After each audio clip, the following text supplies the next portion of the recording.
once again to our show that is called Real Shame. It's a show where we watch movies from our movie list of shame or movie blind spots based on movies we haven't seen that we are fixing and watching and telling you all about it.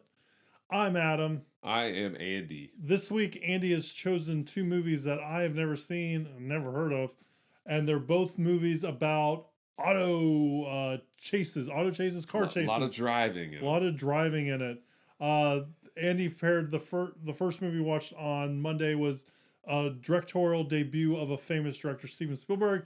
And why don't you tell him all about the second movie we paired with that? Alrighty, Paula Powers just wants to marry her boyfriend Sam Freeman, but Paula's would-be fiance and her father and a whole host of other characters want to stop the marriage from happening in Grand Theft Auto.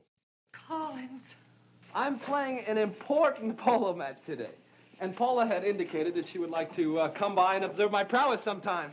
Oh, Collins, I am so glad you called. Paula's eloped. She's going to Las Vegas to marry one of her little school friends. She took the Rolls Royce. But she's engaged to me. Oh, Collins, I can't tell you how much I counted on your relationship with her. Your patience, your understanding, and your maturity. Collins?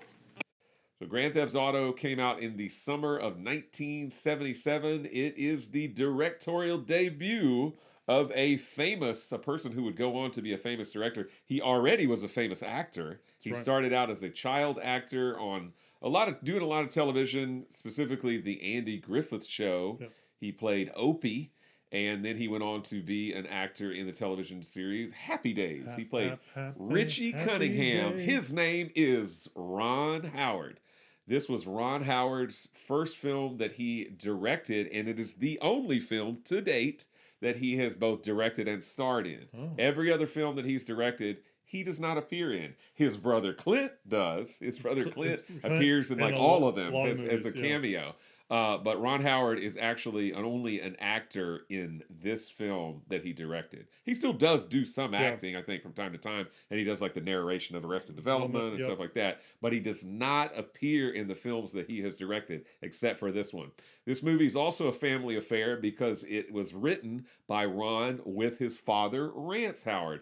Now, a lot of people know Clint Howard, as we just mentioned. Clint Howard usually appears as a cameo in Ron Howard's movies. He also appears in other movies like B movies, like Ice Cream Man and stuff like that. But Ron Howard's father, Ron and Clint's father, Rance, is also an actor, or was an actor. He passed away a few years ago, but he was an actor for a long, long time. Had a very long career, and apparently also wrote some screenplays from time to time. Wrote this with his son, Ron. By the way, Ron and Clint's mother, Jean, I think is her name, Jean Howard, she also was an actress. So their entire family, they acted, they probably sang and danced, for all I know. I have no idea. They're the Partridges. They were the Partridge family of their time. But she's not in this film. But it does have Rance Howard, and it does have Clint, and it does have Ron. So everybody but Gene. This movie, I will point out, was edited by Joe Dante. Joe Dante, the director. At this point, I think he directed maybe like one or two movies, but he hadn't really directed anything well known. Yep. At this point, he was still doing things like editing movies. This is a New World Pictures picture, and New World Pictures is the company started by Roger Corman. Along Roger Corman and his brother Gene or Eugene, I can't remember his brother's name. Roger Corman, who is still with us, 90-something years old at this point. But so this movie stars Ron Howard as Sam Freeman. Nancy Morgan plays Paula Powers. Barry Cahill plays her father, Big B. I like that name, Big B Powers. Paul Link plays Nancy's would-be fiance, Collins Hedgeworth. Marion Ross, who played Richie Cunningham's, Ron Howard's mother on Happy Days, so she probably did this movie as a favor to him. Yeah. She plays Collins Hedgeworth's mother, Vivian Hedgeworth. Clint Howard appears as Ace. Rance Howard, Ron and Clint's dad, plays Ned Slinker. Don Steele, who is a famous disc jockey, plays a disc jockey in this film. Curly Q. Brown. And Gary Marshall, producer-director Gary Marshall, who created the television series Happy Days. He appears in this film as an underworld boss. This is a movie that I have never seen before. All right. I had barely heard of it. Yeah. I mean, because when I think about Ron Howard movies that he's directed, just like with Steven Spielberg, I think most people think of Duel and Jaws and Close Encounters. They don't think of Sugarland Express.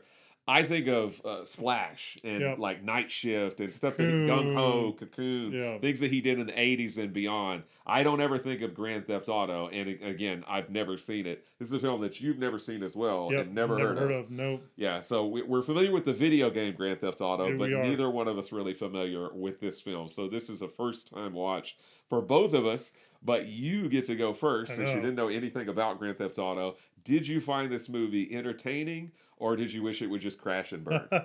Well, I wish I liked this movie more. I do think the car wrecks and the car destruction add a lot to this movie and a lot of interest to it. And it's fun seeing a movie that relies on practical effects, like in this day and age. Yeah. Because a lot of stuff they did, they probably wouldn't have done for various reasons, probably because it's cheaper, faster, easier to do in a computer, or seems that way versus doing it in real life. Maybe safer too. Yeah. And I like the over-the-top stunts and stuff like that. I just didn't really care for the story that much. I didn't really care for, Ron and Nancy, and I didn't really care if they're going to get together, get married, or any of that kind of stuff. It kind of reminded me of, like, It's a Mad, Mad World. And what was the other movie that you talked about you were watching recently where they're $1 Million Mystery. $1 Million Mystery, it. And I was excited for that aspect of it, where it was just like more and more people like on the chase and stuff like that. But it just, I wish it had a little something extra that made it pop for me, but it really didn't. It just kind of, minus the car carnage. Let's use that alliteration a little bit. Minus the car carnage, the movie didn't really bring a whole lot to me. So that's kind of where I landed with it. I wish I liked it a little bit more, but I ended up watching this one before I watched Sugarland Express, so I don't feel like Sugarland Express colored my viewing of it. But I will say, comparing this, like directing to Sugarland Express would be not just the only thing they have in common is people driving. Yeah. But like the filmmaking of Sugarland Express, you can just see it's light years ahead of this movie. Yeah. So that's kind of where I fell. The car carnage is cool. Didn't really care for much else in the movie, so it didn't really kind of work for me that much. So I'm gonna toss it over to you. What'd you think about Grand Theft Auto? Well, as I mentioned, this is a movie that I've never seen before, and I wish I'd still never seen it. I hated this movie. I hated it. That's I really strong. hated it. Wow. I didn't. I thought even the car stuff grew tiresome after a while. Okay.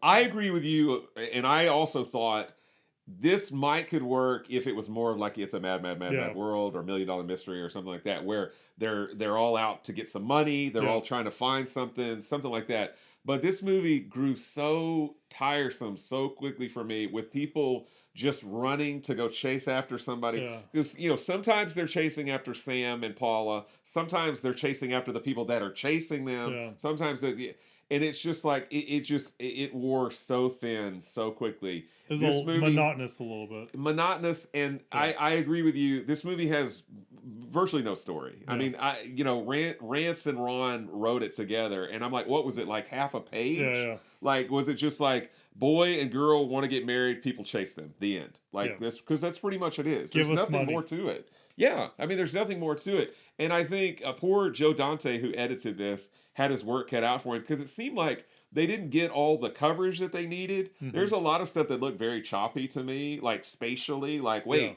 this person was over there, now they're over here. That doesn't even make sense. Like, but I just got so sick of watching it so quickly. I mean, I'm like you. I mean, I like to see some good car crashes and stuff. But after a while, I mean, I just was bored with it. I was like, this is lame.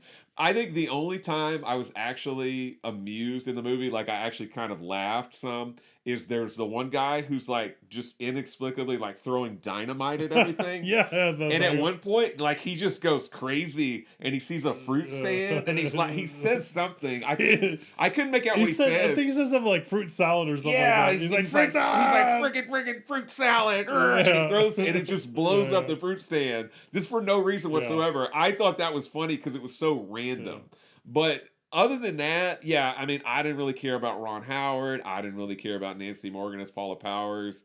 I was like, this sucks. Yeah. Like, and again, I feel like Marion Ross appeared in the film because she was currently doing Happy Days with Ron at that time and just did it as a favor, and probably Gary Marshall too. But I don't know. This movie just. This is typical. My voice kind of cracked there. This is typical kind of drive-in fare for that era, for the 1970s. So maybe it would have been more fun to watch it at a drive-in, like as a part of a double or triple feature. And I mean, that's the sort of thing, obviously, that Roger Corman has excelled at and has made a career out of, is just being the king of schlock, but in a good way. I mean, I love Roger Corman, but this movie, I mean, I feel like if I was, watching it back in the day, maybe even at a drive-thru, I would have just driven off. I would have been like, yeah, this is lame. Yeah. But who knows? Maybe it would have been more fun. But me just sitting at my house watching it the other day, I got bored with it super quick. Yeah. I didn't really find it funny outside of the guy making fruit salad with dynamite. I just didn't like it at all. And yeah, I did watch it after the Sugar Land Express. Not right after, a day or two later or whatever. But it's very apparent. Again, I think Ron Howard is a talented guy, don't get me wrong. Yes. But this debut feature of his does not demonstrate what he has been capable of since then. I would say if you're going to start, I mean, like, I wouldn't recommend this movie at all. I'd say if you're going to start with a Ron Howard film, start with Splash or Night Shift or one of those movies, but skip this entirely. Play the video game Grand Theft Auto instead. This movie stinks. I really couldn't stand it. I didn't like it at all. That's some strong feelings from you. I mean, I don't think you're wrong, but I didn't quite have those strong feelings. Yeah, I'm probably overly harsh on it, but it wore on my patience. I was like, I just got tired of watching everybody drive around and just. It was very monotonous. Like, it was very monotonous. Yeah. What do you think about the Bentley's car phone, quarter car phone? Where they were able to call the radio station. I didn't think anything about it. Oh, I was like, I didn't think they had car phones like that. Yeah, I think they did. I mean, nobody had them, but I think you could technically were able to have one back then. Really? Yeah. Wow. I mean, I it's funny, inventions, you always, when you hear when things like Laserdisc was invented in the 1970s, but you don't really think of that, right? Yeah, I guess that's right. So it's like, things a lot of times came out way earlier than you think that they did, but they just weren't widely adopted or cheap enough to be widely adopted until much later. Okay. So I believe that some rich people probably had car phones, and the girl's dad is rich, so I believe it. Yeah, exactly. I believe they had a car phone, but yeah. I don't know about the logistics of how it all worked, but I think this movie needed more yakety sax. It needed especially something. With, like, it needed more of a plot. Yeah. I feel like it needed more of a plot, and like you said, if it was more of like a race for the money or something, it'd have been so much better. And they did put the money in there, like his mom. There's just like a reward, but it just never felt like it's not like a scavenger hunt. Yeah, it's not like going to find it based on the clues. So yeah, it didn't work for me at all. Like, I would never watch this again. All right. And it has no Blu-ray release, but it doesn't need one, in my opinion. We could keep it to VHS and DVD or whatever it's on currently. You're okay if it's forgotten. Release. I'm sure it'll get one at some point. Do you have any more trivia about the movie? Yeah, so Ron Howard actually worked with Roger Corman on a movie right before Grand Theft Auto that was called Eat My Dust. Okay. But apparently was it a car movie too? It was another car movie, and apparently Grand Theft Auto was considered a possible title for that film. But that ended up being Eat My Dust. Eat My Dust, funny enough, actually is coming out like very soon, or I think is out now. Shout Factory put it out on Blu-ray, so it's just now gotten a Blu-ray release. I don't know if it's better than Grand Theft Auto. I would hope so, but who knows?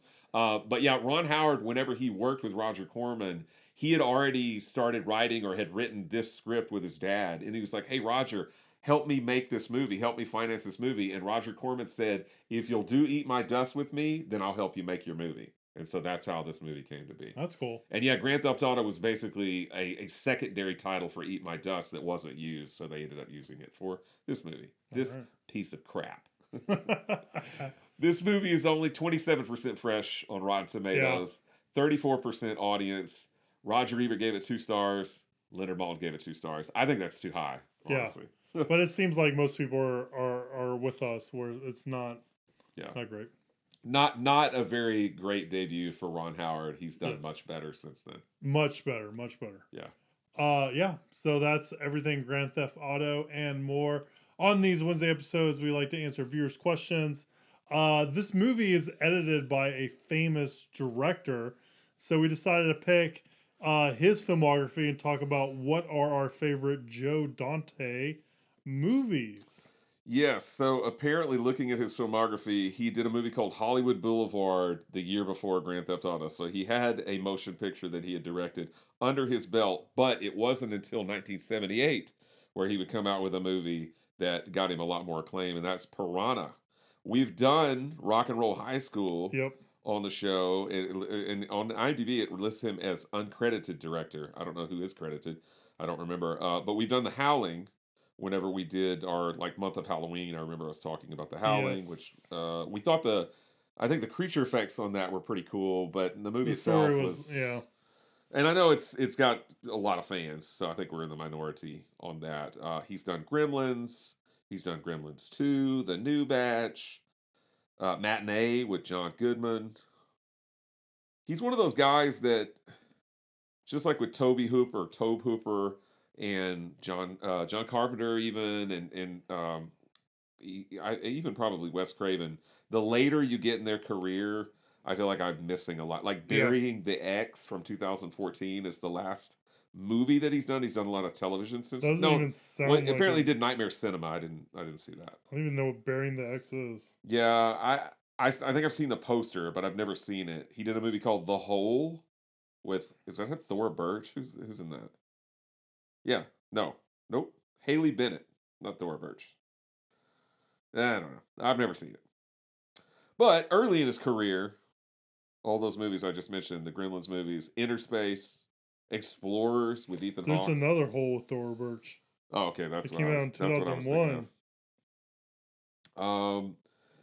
But I mean, I have hands down a favorite film that Joe Dante's done. I mean, Gremlins, all that stuff. Yeah. It's great. But there's one that's Looney Tunes Back in Action. Oh, there you go. Yeah. There's a clear standout for me. I've seen a few of his movies. There's a lot of gaps for me. Yeah. And he's not a filmmaker that I'm like crazy about. So I'll just choose one and then I'll let you talk about yours. All right. I think for me it's got to be Gremlins.